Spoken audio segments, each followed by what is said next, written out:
मेरे सभी प्यारे प्यारे भाई बहनों को मेरी तरफ से राधे राधे। मित्रों, आज मैं आप सभी के सम्मुख एक ऐसी प्रेरणादायक रोचक कहानी लेकर प्रस्तुत हुई हूँ जिसे सुनकर आप सभी को इस कहावत पर विश्वास हो जाएगा कि नेकी कभी व्यर्थ नहीं जाती।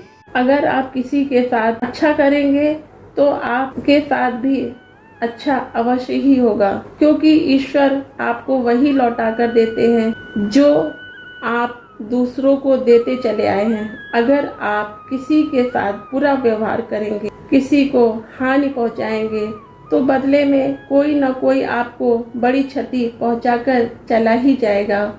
और ठीक इसके विपरीत अगर आप दूसरों की सहायता करेंगे, दूसरों के कल्याण हेतु कार्य करेंगे, तो ईश्वर किसी न किसी रूप पे आकर इससे कई गुना ज़्यादा आपको वापस करेगा।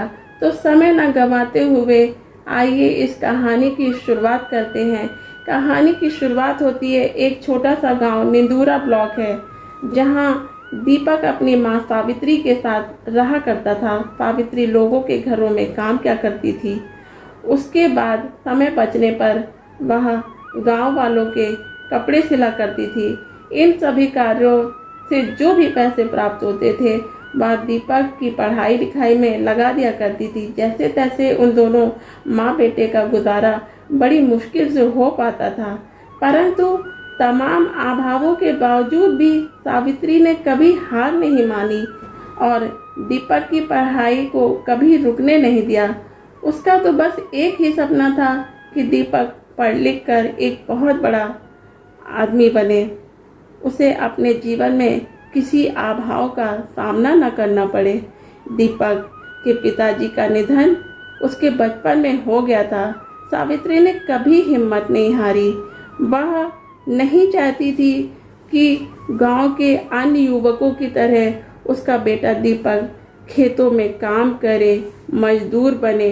वह यह चाहती थी कि वह पढ़ लिख कर बहुत बड़ा अधिकारी बने। दीपक भी एक होनहार, समझदार, जिम्मेदार युवक था। वह एक होनहार विद्यार्थी था। पढ़ाई में वह सदैव अव्वल आता था।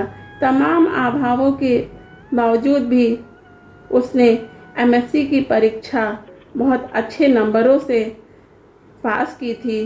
बाराबंकी शहर के सभी कॉलेजों में उसने टॉप किया था। दीपक एक नेक दिल युवक था। वह सदैव सबकी सहायता किया करता था।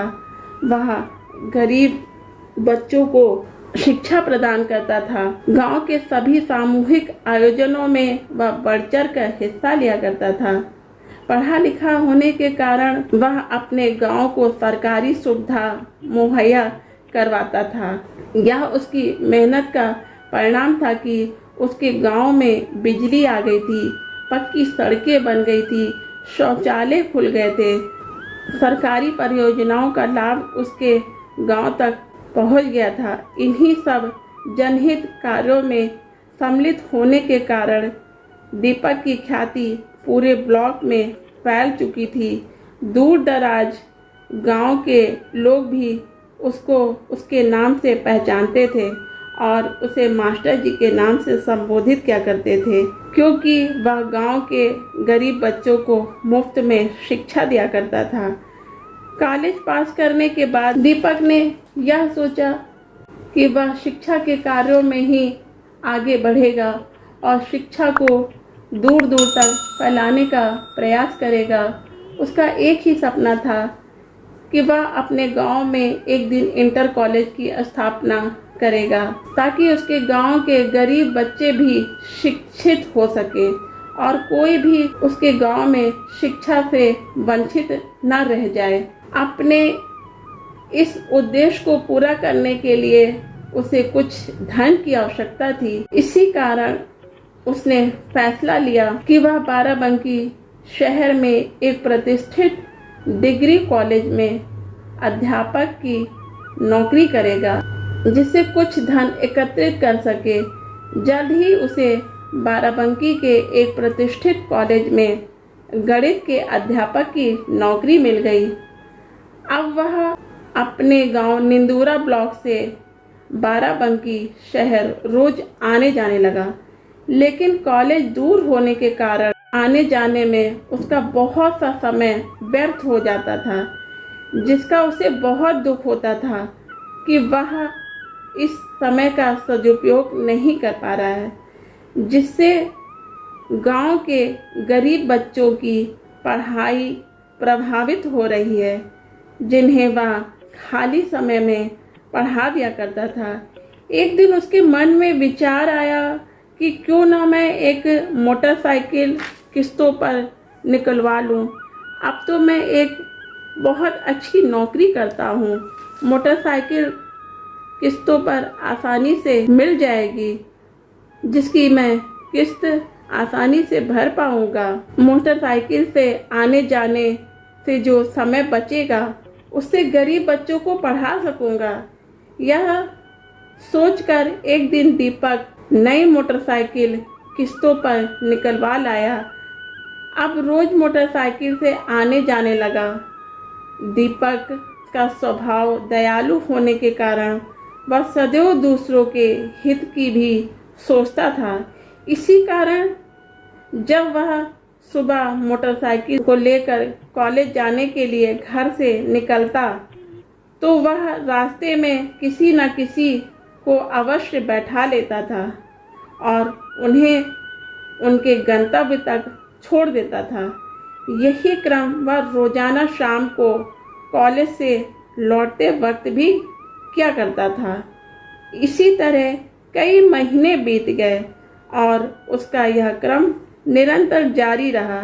इसी तरह एक रोज लौटते वक्त उसे पुलिया पे एक नवयुवक ने हाथ देकर रोका और उससे अपने साथ ले चलने की विनती करने लगा।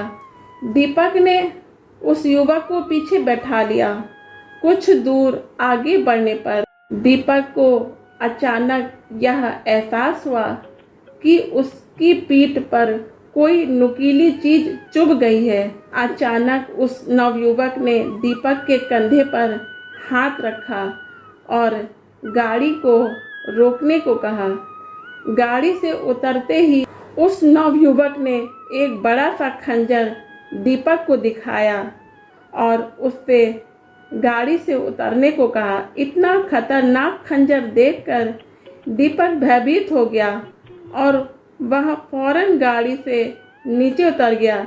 दीपक के नीचे उतरते ही वह नवयुवक गाड़ी लेकर हाथ में खंजर लहराता हुआ भाग गया और दीपक उसे वहां खड़ा देखता ही रह गया।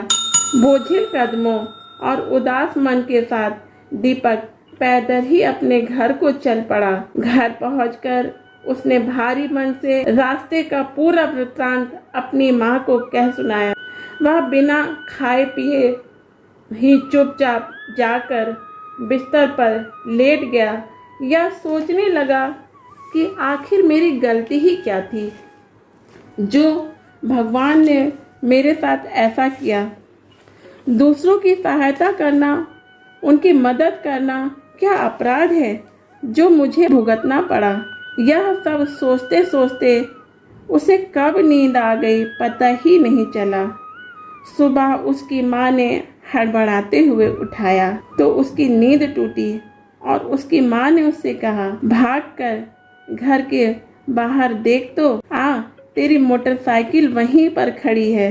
दीपक को अपनी माँ की बात का विश्वास नहीं हुआ और फौरन भागकर घर के बाहर आया तो उसने देखा कि वाकई उसकी मोटरसाइकिल वहीं खड़ी है। मोटरसाइकिल के पास पहुंचा तो वहां उसे एक पत्र मिला जो मोटरसाइकिल की गद्दी पर रखा हुआ था। दीपक ने वह पत्र पढ़ना फौरन शुरू कर दिया। उस पत्र में लिखा था कि मास्टर साहब, कृपया मुझे आप माफ़ कर दीजिएगा। मुझसे बड़ी भारी भूल हो गई जो मैंने यह अपराध किया। मैं नहीं जानता था कि आप इतने दयालु नेक इंसान हैं कि दूर दूर तक आपकी ख्याति फैली हुई है। पूरा ब्लॉक आपकी बहुत इज्जत करता है। आपके कार्यों की सराहना करता है। जहाँ जहाँ भी यह मोटरसाइकिल लेकर गया तो आपकी प्रसिद्धि के कारण लोगों ने फौरन पहचान लिया, यह तो मास्टर साहब की मोटरसाइकिल है, तुम्हारे पास कहाँ से आ गई। जगह जगह लोगों के बीच घिरता देखकर मुझे यह अच्छे से समझ में आ गया कि इसे लौटा देने में ही मेरी भलाई है।